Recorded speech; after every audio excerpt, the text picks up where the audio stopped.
So today we are chatting with Alex, who's actually on track to make, well, currently he's making $5,000 a month, but from the time recording this, 4 hours from now, it'll be seven and a half. He's just locked in a new client. So $7,500 a month while still in college and playing 4 to 6 hours a day tennis. I mean, this dude is an athlete. And I think really he is a testament and a real inspiration to anyone who is wondering, can I do this in college? Can I do this while I have a full-time job? Because he has a very limited amount of time and he makes the absolute most of it. So excited to get into this interview. Let's roll. So, ladies and gents, welcome to another student interview. We are here today with Alex, who's actually a member of Agency Incubator and Copy Paste Agency. He's doing around $5,000 a month, although from 3 hours from now, he'll be 7.5K a month in retainers. He's working with InfoPower clients. Apart from that, I'll pass it over to you. You want to tell him a little bit about yourself and how you got into this entire SMA space? Yeah, so it was actually like almost exactly a year ago that I watched one of your webinars. That was kind of like going into like August last summer. I wanted to start an agency, but I didn't think it would be a good idea to start it like right before college because, like I said, I played tennis in college, so I didn't know what the adjustment would be like when I got there. I didn't want to like overwhelm myself, and I actually was drop shipping at the point, which like I had. It was just way too many headaches with logistics and stuff. But then, January finally came and I learned about phone sales through Caden actually. And so I thought that was something that could maybe work for me given I bought several drop shipping courses and I felt like I understand the buyer's process behind it. So it was actually nuts. Like within like the first 3 days, I got my first client for phone sales on a super small retainer of like $100 a month. And he's actually still with us today. But so that was kind of what got me started in the agency. And so we grew the phone sales aspect pretty quickly. I think by the end of February, we had like 3 clients and the highest retainer then was like $750 a month. And then we were making, another 1 to 2K a month in commissions with him. And then April was our first 10K profit month because we had 4 clients then. And one of our clients, and again, she's still with us, her packages range from $2.5 grand to 15 grand. So just, big commission potential. And so we closed some really big deals for her in April. And that helped us hit our first 10K month in April. And then, in June, I finally joined CPA, which was much needed because one, I was an incredibly unorganized and frankly a horrible agency owner. Like as much as I enjoy taking sales calls, like I was probably taking in college at least like probably 7 calls a day. Like I would be rushing home from a class to get on a sales call or, occasionally skipping a class to take a sales call. And so I also I wasn't tracking my outreach. I wasn't tracking like our close rate. There were all these things that I just wasn't tracking, super unorganized, and I was still working in my business. So then I finally got into CPA, and I did want to learn how to be more of a full service agency to people that sell info products because one, it amazed me how many people in the e-commerce niche couldn't run their own lead generation ads for their course. It actually blew my mind. And so sometimes, we would get leads that were just horrible. And they also didn't know how to structure the sales process from lead gen to the phone call. Like some of them would just have people opt in for like some little freebie and collect their phone number and then have us reach out to them. And it was just like we were cold messaging people and we were hunting a bunch of people down. So I got into copy paste. I have 2 closers under me now, so I almost never take sales calls for a client. And they're doing absolutely amazing. We picked up a Facebook ads client for 2K a month after joining CPA, and it was a ridiculous month for him. We spent 1.7K and we brought him back 23 grand. So he was super, super happy with the results, and he actually just re-signed with us again 2 days ago. And so we're also looking to add a rev share to that as we continue to scale it up because he also has 5 courses and we're only running ads in 1. So, and I'm in the process of finding an appointment center like you spoke about. We're going to be tracking the outreach, stay much more organized there. And then, yeah, like I said, someone's joined us today. I'm talking to him this afternoon. He just got done with another agency. I've been following up with him since like February. So he's gonna need us for Facebook ads and closing, which will be really, really cool. He's someone else that should easily be doing 5 figures a month with his info product business. And then, yeah, another prospective call with a client tomorrow. It's kind of same deal. I've been following up with him since like probably March. And yeah, so then I'm hoping to bring on a media buyer by probably end of August, I would say, maybe middle of August. Mm-hmm. So just to give everyone a bit of context. So Alex, you started your agency, your sales agency, beginning of the year. Yep. It was so then going into around beginning of June, that was doing what, like 5-6K a month?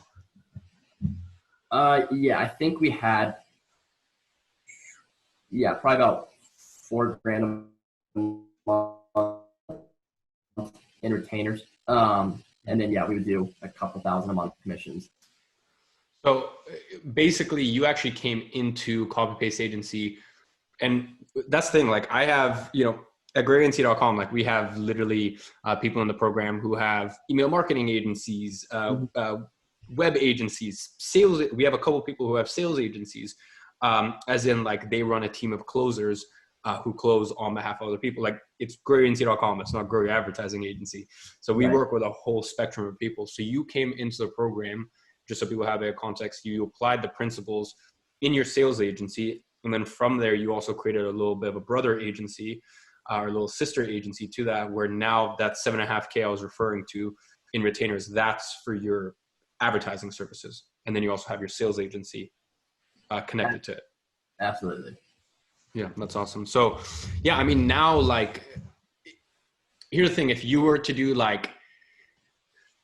sales and then like creative agency, those two aren't synergistic. Right. I tell most people, I'm like, look, do not have two agencies. It's like having two businesses, but in your case where you're already closing the leads, you're closing leads and getting commission for it, but probably your biggest bottleneck is like, we want more calls, we want more leads. So then now if you can even solve the problem and get paid for it, so now you're pretty much doing end to end all the way from generating the leads for these info product businesses. You're generating the leads, you're making sure that they're good leads, and then you're actually closing them. So once again, like you want to, as you do better on the ad side, you do better on the closing side, and it's this synergistic thing. And basically, from an e-commerce perspective, because most of your clients are info product e-commerce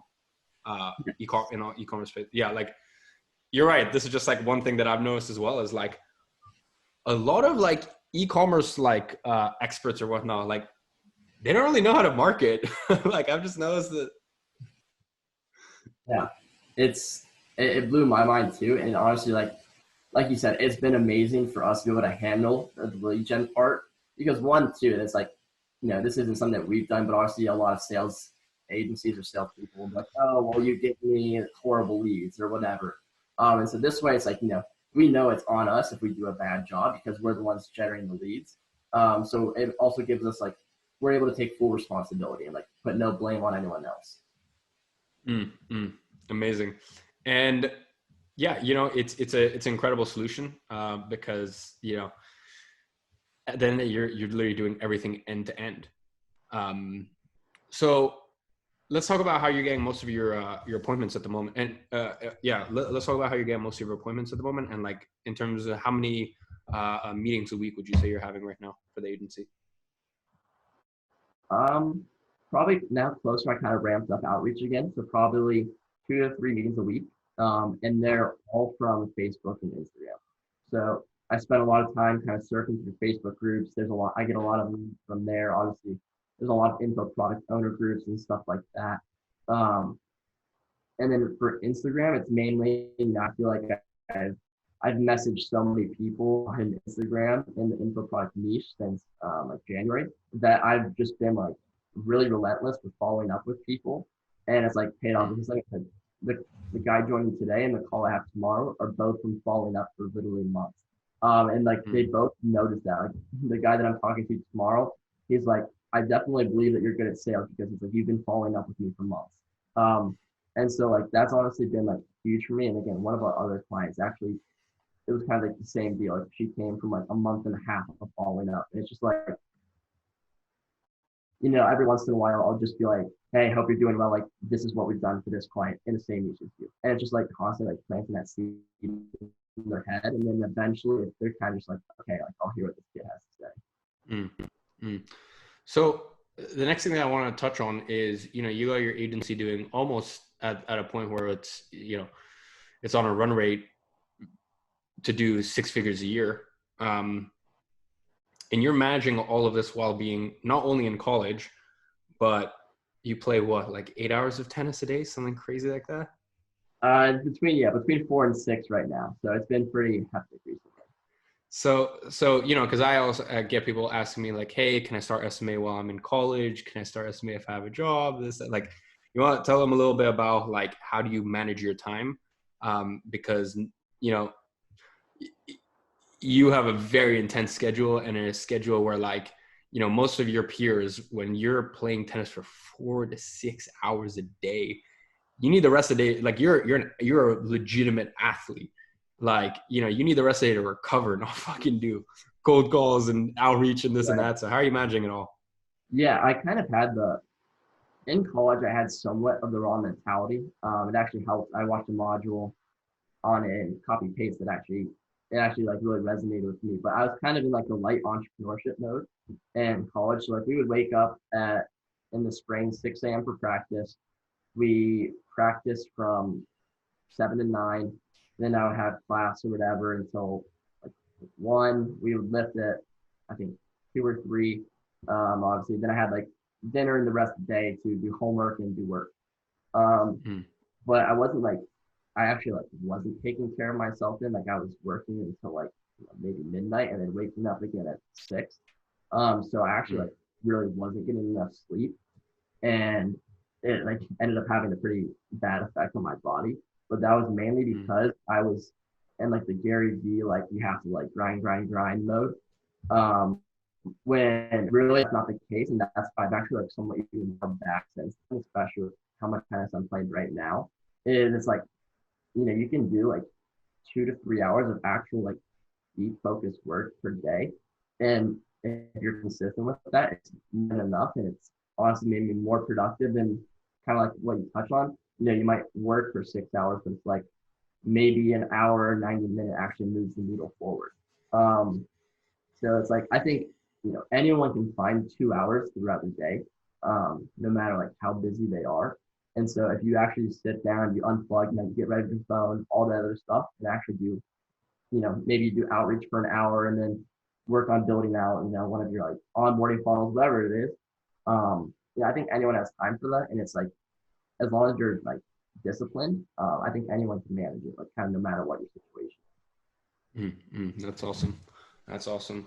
So what would you say your schedule is like these days? So like today I woke up at 6:30, and that was when I did a little bit. I like to do my outreach like first thing when I wake up, just because like if I wait too long throughout the day, it's kind of like I'm not going to get to it. So I wake up, I do my outreach. I would normally go to tennis at 8, but it's Sunday, so I don't have tennis today. It's much more relaxed day for me. But then I would normally go to tennis from 8 to 10. Then I've been working on my onboarding funnel between 10 and 12, which is when I go back to tennis. Which I don't always go to the 12 to 2 one. That's why sometimes I'll skip the middle day one if I have like too much work to do. But then again, between like 2 and I go back to tennis at 4:30. Kind of same deal. I might do a little bit more outreach. I might work on the onboarding funnel. I might have a team call with my team, kind of see what they're up to, make sure everything's going well for them on the closing end of things, make sure all the leads are good, things like that. I also normally look at my clients' Facebook ad campaigns in the morning. Like yesterday, we made a new campaign. We tested some new angles, different copies.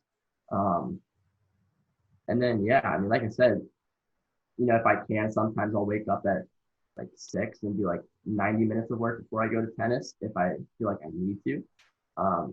But it's almost, I think you said it, kind of the same thing in one of the modules. Like if you feel like you're doing too little, like you're probably doing just the right amount. It's like I feel like I'm not working that much anymore, but I'm still like the agency's doing better than ever. So it's kind of working out.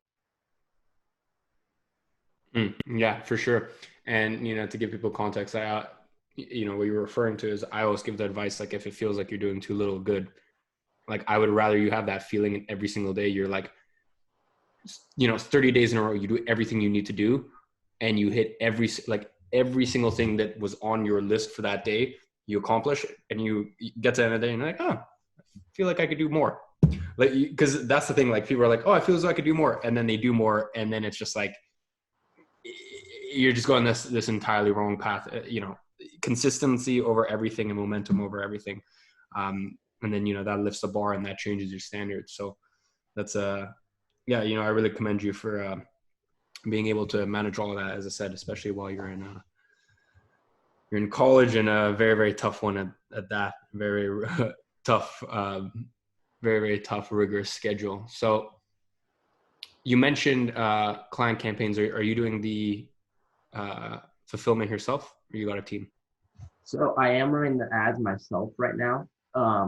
Just my team has like one of my guys is actually has an internship at a lead gen like company right now. So he's kind of like getting some good experience hands on, but he's never ran like client campaigns before. Like he doesn't have any experience. And so, but he is like really, really bright. And he has the right characteristics that you said to look for. So I do think I'm going to train him to be my media buyer when the time is needed. But at the moment, I am letting my ads myself. Amazing. All right. Well, yeah, dude, that pretty much wraps it up for my questions. Big congrats on the new client coming up later today. Thank you. And so, just maybe to just give people that context, like how long was the follow up on that one?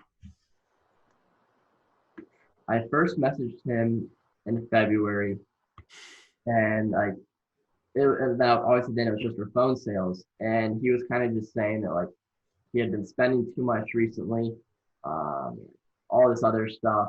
So I just kept following up with him, and then it was like beginning of um, it was like middle of June that I found out he started working with some agency because I saw his ad on my Instagram feed, and it was like god awful. And then I went to the funnel. It was built on Teachable, and they were running ads to just. It was basically just an order form. Like there was no trust built, nothing. I literally told him I was like, this isn't gonna get a single deal. And he said like, okay, I'm gonna like let the month finish, see what they can do. And then like 2 days, like the month ended today. 2 days ago, he messaged me. He's like, yeah, you were right. I still haven't gotten a single sale. He's like, once they refund me, we can work together. And I was like, okay, sounds good. So yeah, it was a long time following up with him, but we're gonna work out a percentage of ROAS as well. So it's gonna be a big client. It's gonna be worth it. But yeah, it took a while. That's amazing. Yeah, and also just two things people can take from that. Number one is obviously from February until this point, that's 5 months of follow up.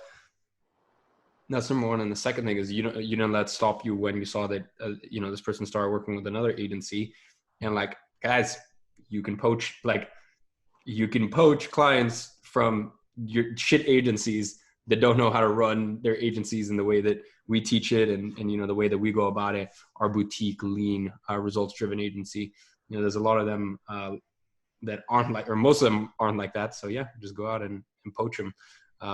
So yeah, dude, that's awesome. I appreciate you coming on. Yeah, no, I appreciate the interview.